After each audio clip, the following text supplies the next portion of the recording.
Oke teman-teman, Assalamualaikum warahmatullahi wabarakatuh. Berjumpa kembali bersama saya di Kang Aib Channel. Pada kesempatan video kali ini saya akan berbincang-bincang bersama Pak Anwar Musadat. Beliau adalah salah satu tokoh masyarakat di Dusun Citenar Lande, dan kebetulan beliau juga sebagai calon kepala desa di Sindanglaya ini periode tahun 2020.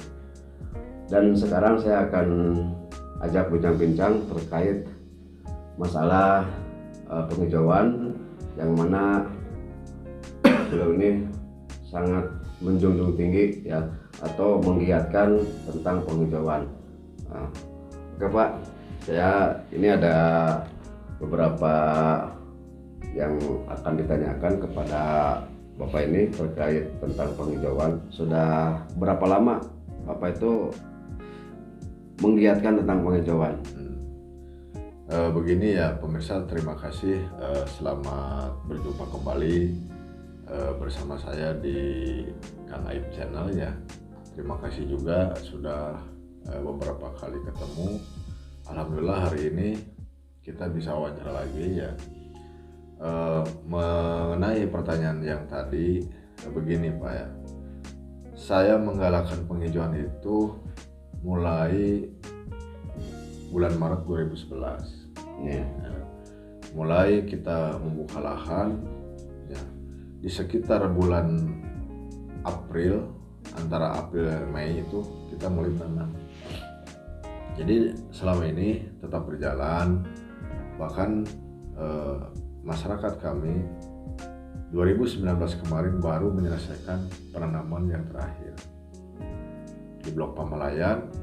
Makanya alhamdulillah pada saat ini penghijauan di dusun kami sudah semuanya beres seluas 9 hektar. Nah kemudian Pak, dari awal kegiatan sampai sekarang itu kalau misalkan diangkakan ke dalam jumlah uang udah berapa habis gitu anggaran biayanya? Kalau berhitung susah ya, berhitung susah. Cuman yang jelas kita bermodal juga sih. Pertama kita beli benih kayu yang awal itu di angka 6 juta dulu itu. Angka 6 juta, kemudian kesini juga masih pakai biaya. Ya, tapi saya tidak mau berhitung lah. Yang penting program penghijauan berjalan. Nah itu masyarakat itu kan satu minggu satu kali ya untuk gerakan, itu dikasih upah atau gimana Pak? Ya. Itu secara kehilasan gitu. Itu swadaya semua, gotong royong. Nah kemudian Pak, itu dari pihak Desa Sindanglaya ataupun dari pemerintah sudah ada bantuan, entah itu benih atau apa gitu? Alhamdulillah sampai saat belum ya, Belum ada. sampai saat ini belum. Mungkin karena keterbatasan saya juga ya, koordinasi. Tapi dalam beberapa hal saya juga pernah sih koordinasi. Cuman mungkin sampai saat ini belum ada yang mau merespon gitu ya. Tapi tetap kita semangat. Yang penting kembali ke tujuan awal, program penghijauan ini tetap berjalan. Ada ataupun tidak ada bantuan dari pihak terkait. Kalau dengar dari isu-isu di lapangan, katanya itu akan dijadikan wisata. Gimana itu konsepan Bapak tentang oro-oro dijadikan wisata? Sementara akses jalannya ke oro-oro itu kan sangat rumit gitu. Memang itu harus berjalan, harus berjalan, Bung ya, harus berjalan. Konsep kita harus berjalan. Karena kita sudah punya semacam desain lah ya, semacam gambar. Kebetulan kan saya juga mempelajari kontur alamnya bagaimana, kemudian titik-titiknya dari mana. Saya berharap begini, ke depan kan di bawah sudah ada jalan. Ke depan saya berharap siapapun yang punya kepentingan di Desa Sindanglaya bisa bekerja sama dengan dusun kami ya, membuka akses jalan yang ke atas langsung ke daerah penghijauan itu. Nah ke depan ketika sudah terbangun jalan, kita mulai merancang bangun tentang konsep-konsep yang menyangkut dengan pemberdayaannya ya, semacam misalkan kita bisa bikin tempat camping, bisa kita bikin tempat penyemaian ya, berikut di dalamnya pelatihan kepada publik bagaimana tata caranya kita merawat alam. Dan begini saya berjuang terus selama hampir 90 tahun ini. Kadang lelah ada, putus asa ada juga. Apalagi dari masyarakat keluhan-keluhan gitu banyak ya Pak ya. Pasti banyak ya keluhan masyarakat. Ada yang terasa terpaksa gitu. Mungkin masyarakat ada. Ya, ada. Tapi kembali kesadaran kepada kita sebagai pemimpin ya, bahwa kita harus berbuat demi daerah, demi masyarakat. Apalagi yang menyangkut alam begini ya. Alam sangat berguna bagi kehidupan semua ekosistem yang ada. Berikut kita sebagai manusia ya. Bayangkan oleh Anda, ketika alam dirusak atau digunduli, apa yang akan terjadi dengan kehidupan? Ya, betul. Nah, kita selama masih ada kesempatan untuk berbuat, kita berbuat, terutama untuk alam. Karena alam akan sangat bermanfaat bagi kita, bagi generasi yang akan datang. Pokoknya bermanfaat lah. Banyak hal positif yang bisa kita gali dari alam. Makanya saya sampai saat ini tetap optimis, membangun komunikasi dengan orang-orang birokrasi tingkat atas yang melalui Pak Dewan, melalui siapa sajalah. Yang penting ke depan saya berharap ada support atau dorongan yang bisa mensukseskan program masyarakat kami. Nah terakhir Pak, yang saya akan tanyakan, misalkan Bapak ini jadi kepala desa di Nilaya, apa yang akan dibangun dari oro-oro itu? Sedangkan oro itu kan bukan di bagian Senar Landes saja, ada bagian Sinangkalangon dan Lekong Sari. Itu gimana cara ngaturnya nanti?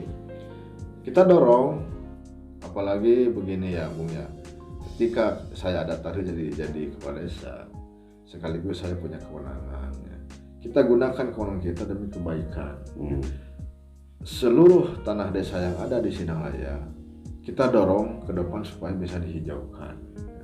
Maksudnya begini, ketika hutan tanah desa dihijaukan, secara otomatis kita punya daerah resapan air atau menambah daerah resapan air.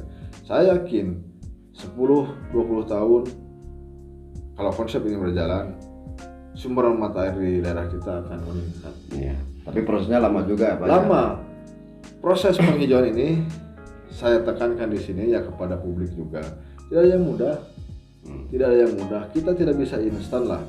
Kita sekarang menanam terus kita mau nabas nggak bisa. Ya. Kita nanam, kita rawat beberapa tahun ke depan, berbelas tahun, berpuluh tahun, baru kita merasakan hasil. Tapi memang kita butuh konsep jangka panjang ya seperti ini. Ini invest sebenarnya. Investasi ya Pak ya. Investasi. Begini Bung, di satu sisi alam akan banyak memberi manfaat bagi kehidupan kita, ya. Terutama di dalam masalah resapan air, meningkatkan debit materi yang ada. Nah, kemudian ada juga nilai sisi ekonomisnya. Ketika misalkan desa ada kebutuhan atau di dusun ada kebutuhan, kita bisa jual. Jadi banyak positif dari alam ini. Makanya saya berharap kepada generasi muda Sinanglaya dimanapun Anda berada, mari kita cintai alam. Kita cintai alam, kita rawat alam, kita nanam terus, selagi ada lahan kita nanam terus. Iya, betul Pak. Berjuang terus, nanam terus, kita berbuat masa depan Sinanglaya cerah. Nah itu Pak, untuk menyadarkan masyarakat, sekarang ini kan kebanyakan masyarakat itu yang sifatnya konsumtif ya, untuk bantuan-bantuan, sedangkan kesadaran masyarakat sendiri itu di lapangan terhadap alam itu sangat minim Pak. Gimana itu cara mengatasinya gitu untuk menyadarkan masyarakat, terus doktrin gimana? Pendidikan SDM tentang alam. Pendidikan Bung ya. Saya begini, yang saya lihat memang itu situasi sudah melemah ya, apalagi di kalangan generasi muda. Tapi tidak menutup kemungkinan ketika kita sudah memberikan contoh, berbuat ya, ada aksi sekaligus ada hasil, saya yakin generasi muda akan mulai meningkat kesadarannya tentang kepentingan alam. Karena ini warisan untuk anak cucu di masa yang akan datang gitu Pak ya. Iya. Sekarang begini, saya kepala dusun mengajak masyarakat menanam. Saya tidak akan mendapatkan apa-apa. Hasil misalkan dari meningkatnya sumber mata air belum tentu juga kan, kita umurnya sudah mulai menua. Terus sisi nilai ekonomisnya kan saat ini kan belum. Tapi ketika kita bicara masa depan, kita punya generasi yang akan datang, mereka yang akan menikmati. Iya, betul Pak. Makanya begini, saya prinsip begini. kita berbuat, kita bertindak, generasi yang akan datang yang akan menikmati. Tapi itu kan konsep tanggung jawab kita sebagai pemimpin harus begitu. Oke Pak, terima kasih atas penjelasannya dan pemaparannya tentang kesadaran kepada alam. Oke teman-teman, mungkin itu saja untuk liputan video kali ini, mengupas tentang kesadaran kita, kecintaan kita terhadap alam. Saya Aib Saripudin, mohon undur diri kepada teman-teman semua. Mohon maaf apabila terdapat banyak kekurangan dan kesalahan. Akhir kata, wassalamualaikum warahmatullahi wabarakatuh.